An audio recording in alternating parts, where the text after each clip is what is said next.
Hey, what's going on? I'm Matt O'Leary back with another video, and today we're going to be talking about Brian Poole and the fact that Joe Douglas was able to bring him back on a reasonable contract. But before we get started, I just wanted to mention that you can follow me on social media at Matt O'Leary NY on Facebook, Twitter, Instagram, TikTok, all that fun stuff. Also, please make sure to subscribe to the podcast, Just Jets, wherever you get your podcasts. Also do it live here on the channel, so you should check that out. Subscribe if you aren't already, and call in.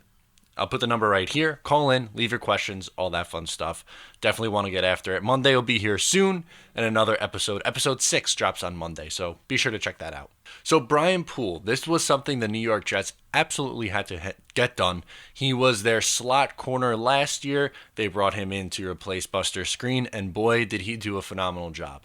Buster Skrine in 2015 was okay. He was pretty good, and then got significantly worse year after year after year. He was a walking penalty. It was disastrous. So they brought in Brian Poole last year on a one-year deal, and it went really well. It was a significant upgrade.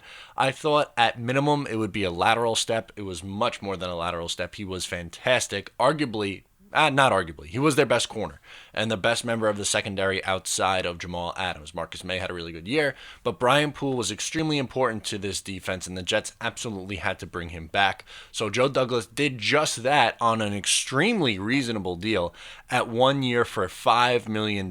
Now, keep in mind, most slot corners, the good ones, are getting $9, $10, $11 million a year.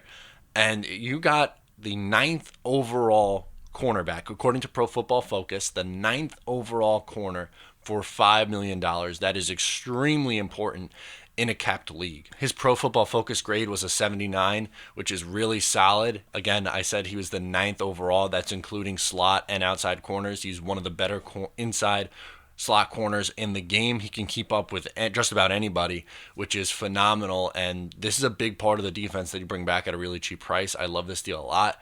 Poole's just 27 years old, so he's still in the prime of his career.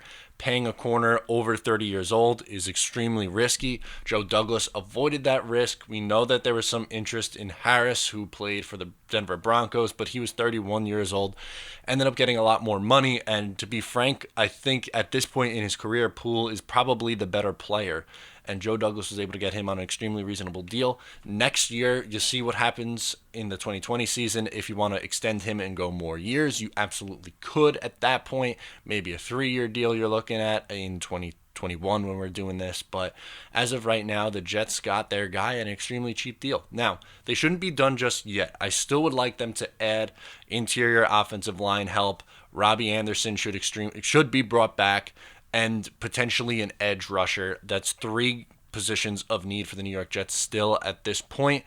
There is a way to go. It's still early in free agency, even though it doesn't feel like it. We're at Thursday already. It started on Monday, really. But at the end of the day here, Joe Douglas has done a pretty good job so far. The Fant move was questionable. It's certainly a risk, but it's really only a 1-year deal if you look at it like that. Then you bring in McGovern, who is extremely solid, one of the better centers in the league. You get Brian Poole back at a reasonable deal. You bring Alex Lewis back. So far, so good for Joe Douglas, but there's still more work to be done. I don't think anyone's going to sit here and tell you otherwise. And you got to wait till the draft, too. It's hard to sit here and look at this roster right now as currently constructed and say whether Douglas has done a good or a bad job just yet. I'm kind of in that wait and see mode, but I'm happy with what has been done so far, and it seems like there's a plan in place. Let me know what you guys think down in the comments below or on social media at Matt O'Leary NY. Thank you so much for tuning in today. Make sure to subscribe if you're new here, and I'll talk to you next time.